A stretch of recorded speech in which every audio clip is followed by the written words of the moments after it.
Kaayyoo maltiimiidiyaa qopheessuudhaan kan isin biraan ga'u sagantaa yeroo kaayyooti. Sagantaa yeroo kaayyoo keenyaatiinis keessummaa yeroo kaayyoo affeerranneetii kan nuti jirru. Isinis gaana wajjiniin turtii gaarii dabarsaa isiniin jenna. Ispoonsarrii sagantaa keenya dhaabbata daldala buna Qarcaansheetii, Qarcaanshee Coffee Trading. Egaa ispoonsara Plaatiineemiitii isaanii keessattuu buna oomishuudhaan buna saayitoota 55 olitti oomishanii akkasumas gabaa biyya alaa biyyoota 22 olitti buna sadarkaa isaa eeggate kan maqaa biyyaa ol kaasuu danda'u erguudhaan egaa akka biyyaatti dhaabbata sadarkaa tokkoffaa irratti argamudha. Kana malees hojjettoota 25,000 oliif carraa hojii dhaabbata uumee jirudha. Egaa isaaniin guddisneetii kan nuti galateeffannu. Qophii kana beeksisaa kan isin wajjiniin turu ani Nasraa Shariifi akkasumas gama ogummaa kaameraatiin suur-sagalee gulaaluudhaan immoo kan nu wajjiniin turtii taasisu Fayyisaa Mirreessaati.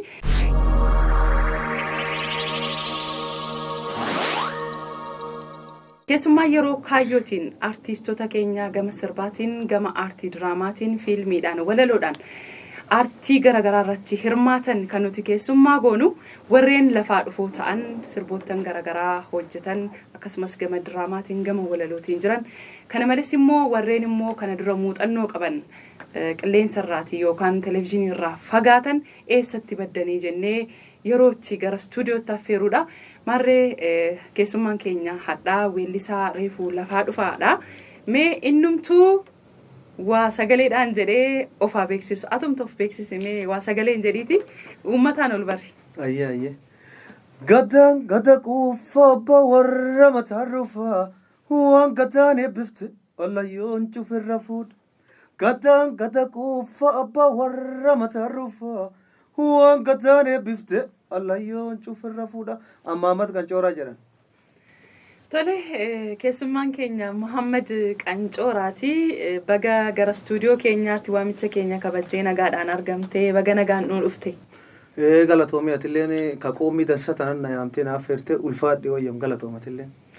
Hayyee guddisnee si galateeffannaa. Egaa Boorana irraa kaateetu deemtee dhuftee guyyaa tokkotti as geesse galatoomii siin jenna. Mee Muhammad Qancooraa dhiyeenya kana egaa sirba haarawaa ta'an sirba aadaa naannaa Booranaatti sirbamu gadaan quufaa kan jedhu akkasumas immoo sirba ammayyaatis weellisteeti kanatti uummata kee biraan geessee jirtu.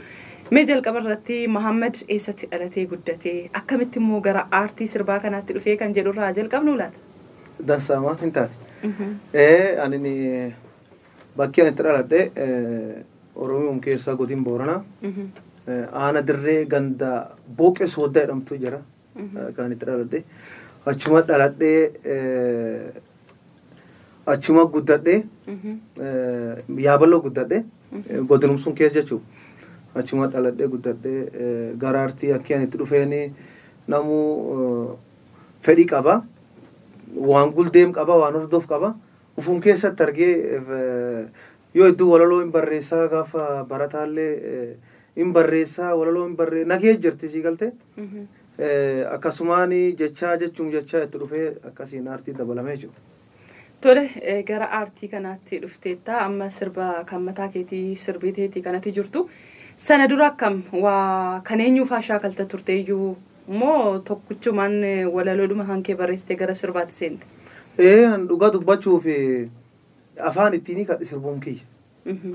Kaan afaan ittiin kadhe ani baandillee kee ture baandi gumigaayoo isteeji lam callaa waliin hojjedhee ani badhaas ijoollee irra guura. Achi keessatti maayikiillee qabadhee takka sirbee hin beeku. Kiyyumaan gabbaa jechuudha.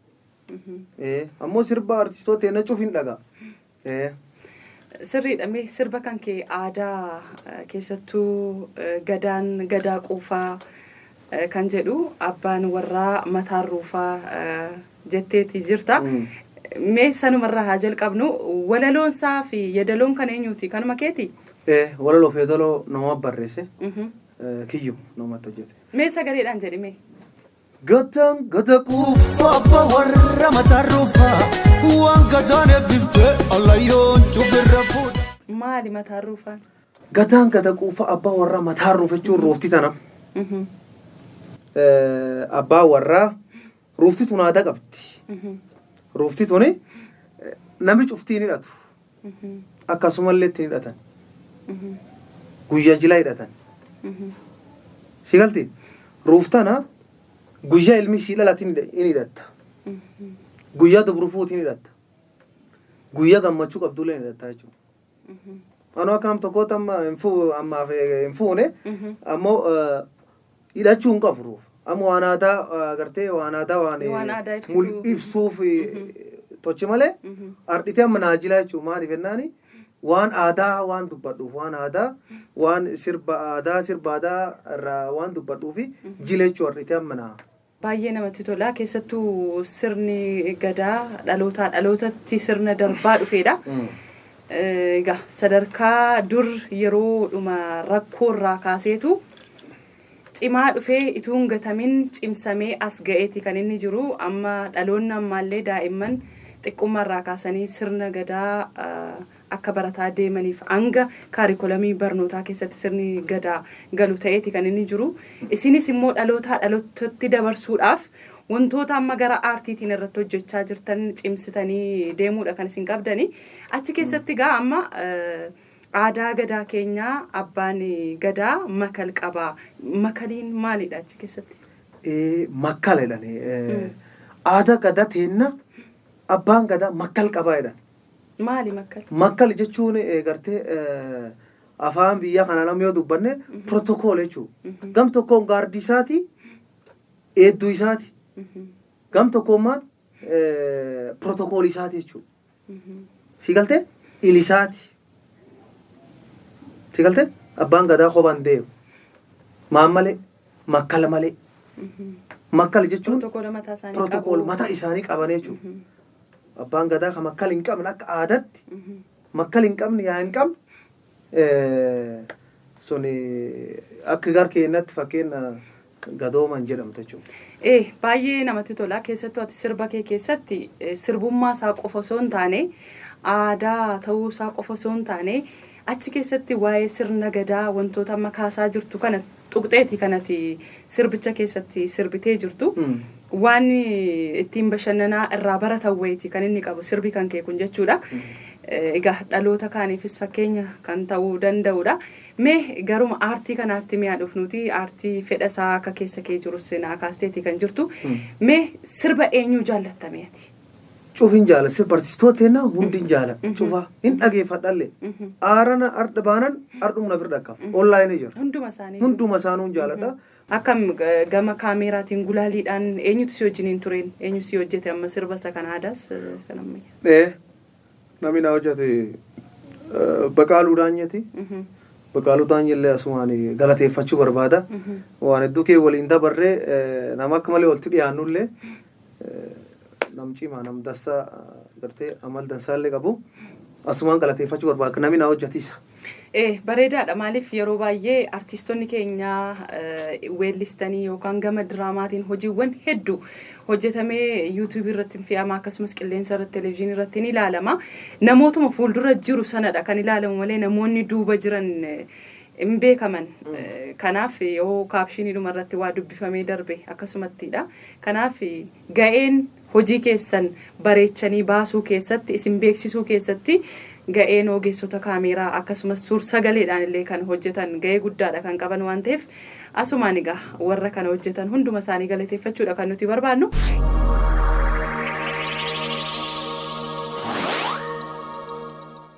Sponsorri sagantaa Plaatiineemiidhaan sponsor nu godhe immoo Qarcaanshee Coffee Trading dhaabbata daldala bunaa Qarcaansheetii guddisneetii kan nuti isaaniin galateeffannu.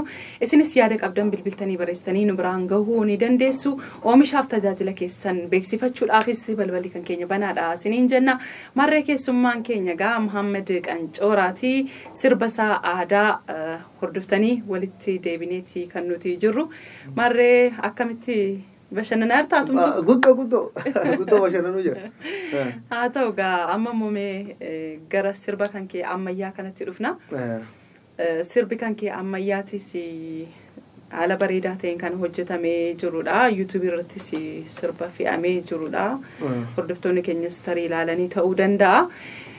Sirbi kun akkamii jalqabbiinsaa waraabbiinsaa eessatti kan jedhame meeqaasi? Kilippiin kun kilippii akka malee bareedati. Kilippii dansa kilippii quality isa eegate beekta. Kilippiin kun gimmaashi biyya alaatti hojjetame. Minisootatti hojjetame. Kaan asitti hojjetame jechuudha. Moodelistiin Minisoota jirti. Kaan ammoo biyyum keessatti hojjetame. Kan see keessattuu amma hordoftoonni keenya ilaaluu hin danda'u. Haalli iddoo isinitti waraabamte illee biyya alaa akka ta'e hin beeksisa. Akkami waan seenaa dhugaa irratti hojjetame moo akkam? Yaa waan seenaa dhugaa irratti hojjetame. Isiidhumaaf jechuudha. Isiidhumaaf yaa wal jaalanna jaalattiin jaalanna. Walumaa galteen wal jaalannee jaalalaan waliin hojjannee jechuudha. Tole innis walaloof yeedaloon isaa kanuma keeti? Kiyyoo namatti hojjete.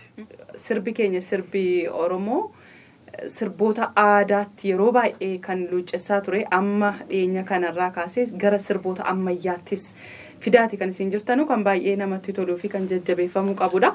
YouTube irratti fe'ameeti kan inni jiru. Akkam YouTube irratti akkanumaan fe'amee walii galteedhaan immoo achirraa akkam galiinan argadha jettee yaaddaa kan jedhu mootu kaasnee hoo? Tassa YouTube walumaa galteen faane sirbii kennammoo akka sirboota warra biyya kaan ilaalamu beekta. Maaliif akka hin beeku agreementii waliin farramne jira warra YouTube. Agreementii farramne afuriin gartee kaffaltiin akkuma biyyuu isaatiin kennama jedhanii akkasiin inni tolchidha. Amma wanni ati baastuuf wanni ati hin galchitu. Hammamtu si ilaalameera amma? Amma kudhan yoo hin fakkaatu. Yoo san ilaalle. Abdii qabda sanarraas galiinan argadha jettee? Ooman ta'u inshaallah. Argamuu baatus gammachuu qaba fedhii waan hojjedheef. Waan itti gammadu tokko baastee aduu argachuullee baattee hafuur keessa kan keetii yoo baafatte sun qabban guddaa jechuudha. Sirriidha. Haa ta'uti itti dhamaatee hojii akkas bareedummoo uummata biraan geessee kaatee immoo akkuma namni kan argatu YouTube irraatis immoo galii si galuu qabuutu argattees baay'eedha kan inni namatti tolu. Gara fuulduraattis jabaattee waan garaagaraa hojjechuun barbaachisaadha. Amma kan Booranaa sirbitee jirta. Ammayyaas haala kanaan uummata biraan geessee jirta. Sanaan alattuu loqoda naannoo kaanii aadaa naannoo kan jiruun hojjechuudhaaf maal waan yaadde qabda? In hojjedha. Inshaallah in hojjedha. Amma nulee nama maanta lafa dhufuu jiru kana artistoota hedduullee nama wal barachuu jira. Wal barachuu jirra wal barachiiti callaa don taatinu walii galla baqa mudii waliin useen artistoota hedduu wal garree akka malee gartee fulaa istuudiyootti wal garruu sirbaadan uu kenninaan jedhan. Sirbaadan amidduu qindeessu jira jechuudha. Artistoota nallee kenne nalleen kaachisuun naa kenna jedheen naannoo teessanii sun naa kennitanii akkasumaan in hojjedha. Fedhii isaa qabda. Fedhii isaa qabee hojjedha. Tole mee gara xumuraattis dhufnee jirra waan ta'eef mudannoon ati hin irraanfanne wayii mee maaltu jira? Mudannoon ani hin irraanfanne tokko mudannoon lam qaba. Haa ta'u. Tokko gaaf tokko namni wayii isteej gubbanaa jiru dhufee na birrii dhibba na badhaase. Bira dhibba na badhaasee sa'aatii hambuutti na guldeemee abbo beese sun malee tokkollee hin qabu. Birri dhibbaan sun naa deebisii asii kennee naan jedha. Ani inni na keekkaa'u baatullee hin beeku. Nan butta. Beese sun malee tokkollee hin qabu. Naa deebisii naan jedha sunillee hin irraanfadhuudha. Ofuma isaa si badhaaseetu anatu sii kennee sana malee hin qabu naa deebisii. Naa deebisii naan jedha. Kanallee hin irraanfadhu. Tokko immoo adoo beese kiisii qabu birrii adoo qabu naa istuudiyoo gubbaa gartee arranjimentii hojjechuu jirra gubbaa jiru algaan na jala dhumate fula bul'abe man zabeenyaa dhuga rabbii siin jedhu akkan cinaacha gargaluu hin dandeettu gam kana ciiste gam kana gargaluu hin dandeettu yoo laga abbaatee jijjiirattee seeniin duuba waan hedduutu inni irraanfadhu tan beesillee dhabeenitii ofirra qaba. Mudannoo baay'ee yoomuun irraanfatamnedha kuni.